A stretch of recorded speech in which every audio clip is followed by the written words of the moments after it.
he said, Ma Bhakti, you enter along with your two sons, Gyan and Vairagya, in the hearts of each aspirant. That is your place. Gyan or knowledge and Vairagya are not separate from one another. Gyan is subservient to bhakti or devotion. Without devotion, knowing does not come. And without knowing and love in the heart, Vairagya has no meaning, no use.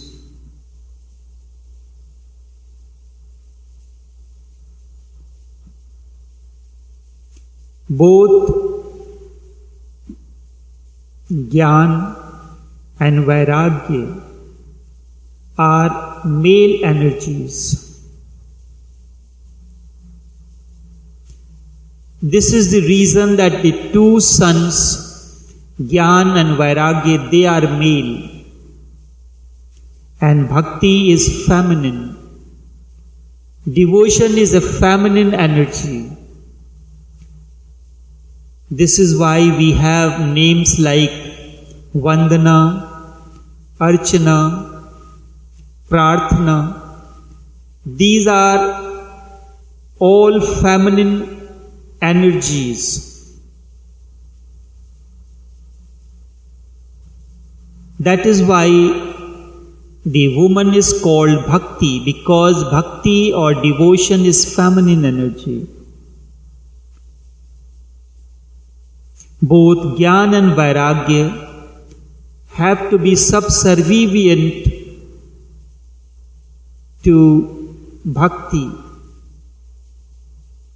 Not that they are separate, they are connected and they remain under the influence of bhakti or devotion. Only then knowledge has meaning. Only then renunciation or vairagya is meaningful. You enter into Gyan or knowledge to know more about your beloved, to more about love, and to understand the phenomena better. The devotee always considers himself as female. Both Gyan and Vairagya are two wings of bhakti. It is through the wings of knowledge and renunciation that the spark of love kindles up in an individual, and then once the spark is kindled up, it attains, it becomes a flame, and then it burns all that is baser emotions, baser feelings, and out of that is born which is sublime, which is subtle. This is bhakti. When these grow separately, one may grow older and at the same time will remain infertile. This is the cause of the agony of the mother, Ma Bhakti, and her two sons. This was a sigh of relief for Narad.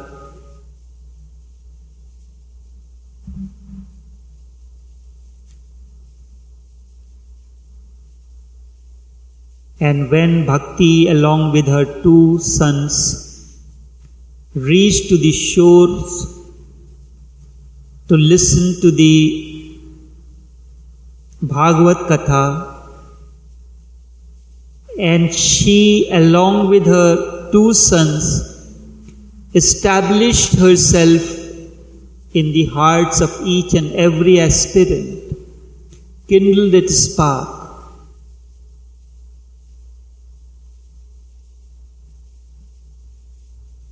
Attained to its natural form.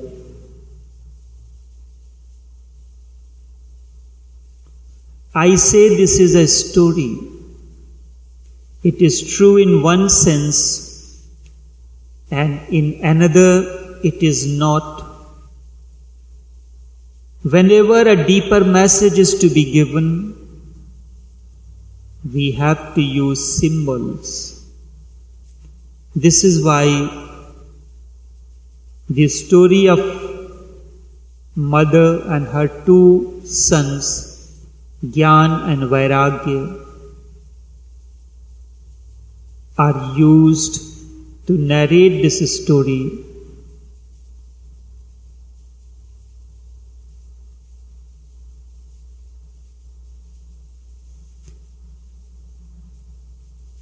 This is an important beginning for another mystery of the unknown, the secrets of bhakti.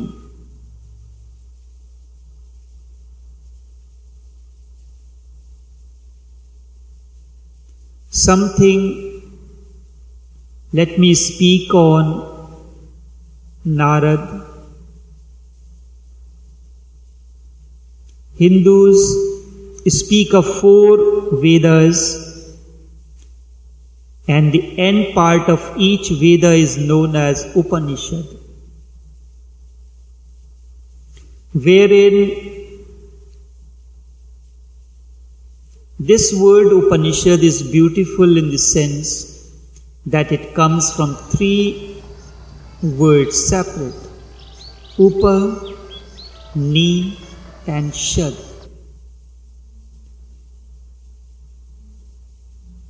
Upa means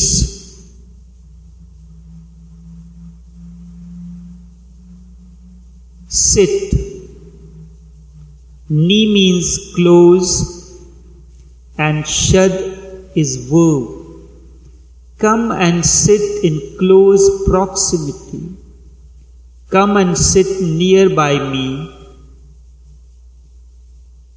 Enter the commune or the energy field of a master. Transformation begins to happen on its own. The aura, the energy field that surrounds a master brings transformation in an individual. So the end part of Vedas is known as Upanishad, wherein a sage speaks to his disciples in response to certain questions, and whatever the sage or the master narrates in response in the form of sutras or statements that can contain within its womb truth is known as Upanishad. The disciple is to meditate and reflect upon these statements. In doing so, the disciple feels all his doubts vanish. When the doubts are vanished, he feels inspired to continue the journey of transcendence or transformation.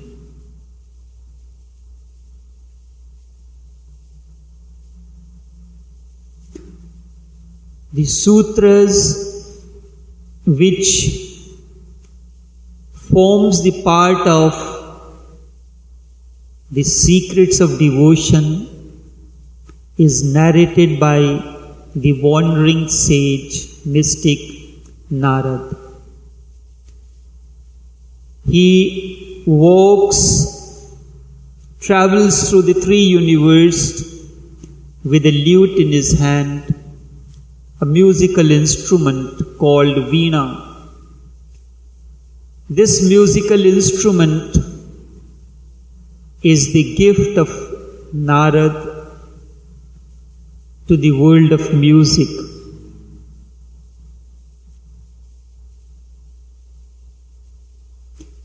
These sutras form the methodology of devotion through 84 sutras and are part of Bhagavad.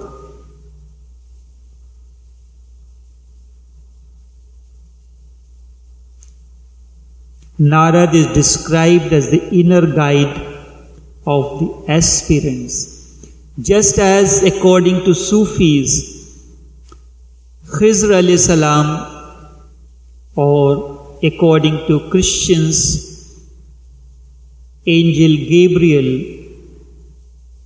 Narad performs the same role. He is the inner guide of every seeker. When Hanuman, Tulsi along his journey needed the transformation, he wanted to have the vision of Shri Ram. He could not have it without the grace of Hanuman.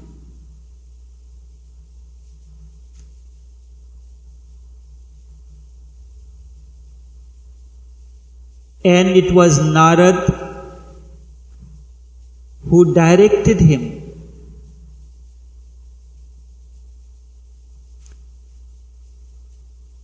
Remember, devotion is meaningless without love. Love that is no more bonded with the baser elements.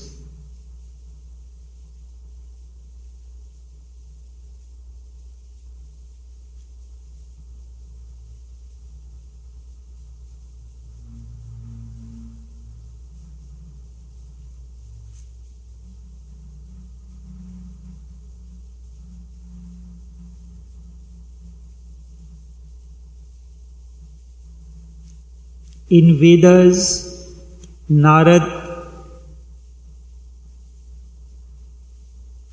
is described as one of the sons of the Creator. It was Prajapati who taught truth to his 4 sons, who are known as Sanat Kumars. However, Narad intuitively took to love from Vishnu. He refused to marry and took the perpetual vow of Brahmacharya, a constant wanderer of the path of consciousness.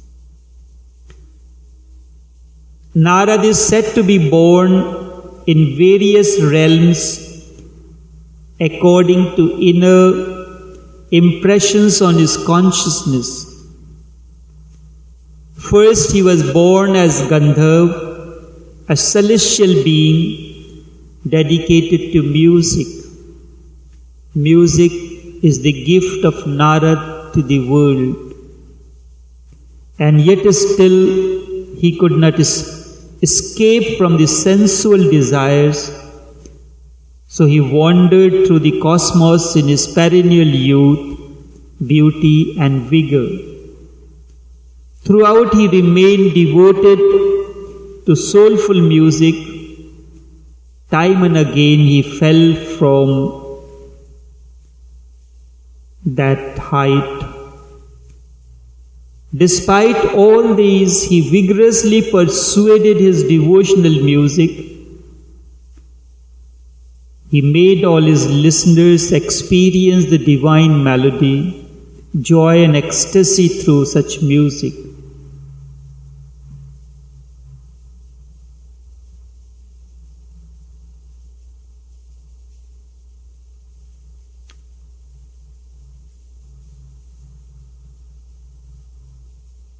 through 84 sutras, Narad narrates the secret of bhakti, which is most essential along the path of inner transformation.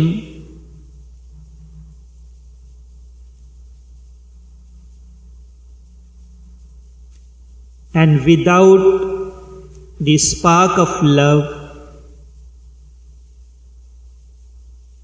knowledge and renunciation are meaningless.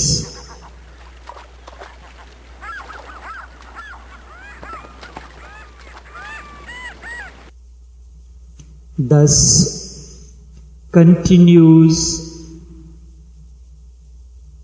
the narration of divine love, the love which is beyond the baser, love that knows no bondage, love that is an unseen but realized truth, beyond duality. It is the energy field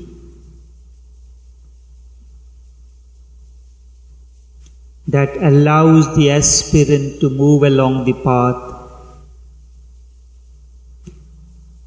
Love is an attribute of God. Also, it is the nature of love supreme. Immortal is the nature of love divine. Love is nectarine, having attained to which one becomes tranquil and serene. When the spark of love kindles up and becomes a flame, it destroys the baser elements. It grants tranquility and serenity to the aspirant who gets established in the self. Thus begins the narration of the secret of bhakti, the beginning of the journey of transformation. And it begins with the sutra, Athato Bhakti Jigyasa.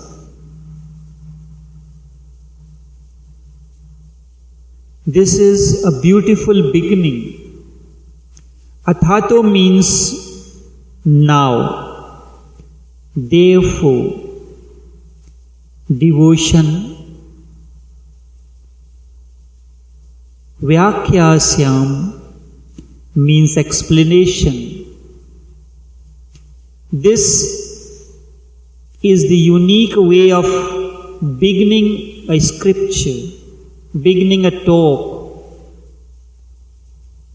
Badrayan in Brahma Sutra, he starts with Athato Brahma Jigyasa. Now therefore, the desire for Brahma.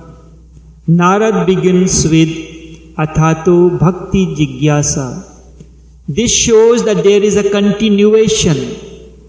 There is no break. Krishna spoke on devotion. Krishna created the aura of bhakti and devotion on the banks of the river through the Vrindavan Dham. And Narad is continuing that. This word Athato is made up of two words,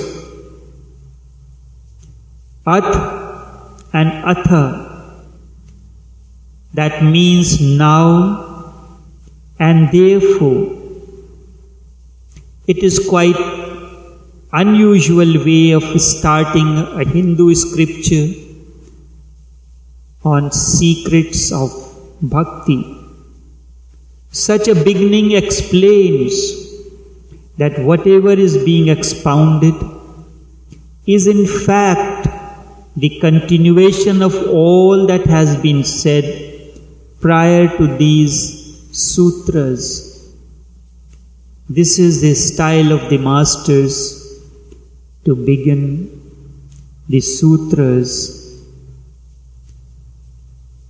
Iti Narad Bhakti Sutra, or the secret of devotion, as the prelude to inner transformation, a better understanding of love divine, a better understanding for knowledge, a better understanding for all that is,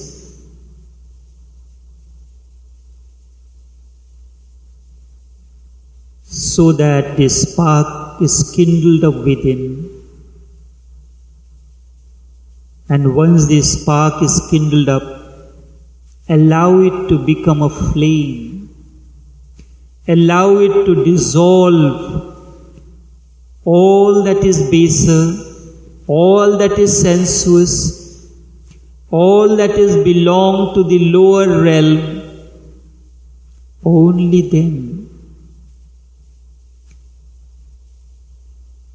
the fragrance, the beauty which is subtle, happens and kindles up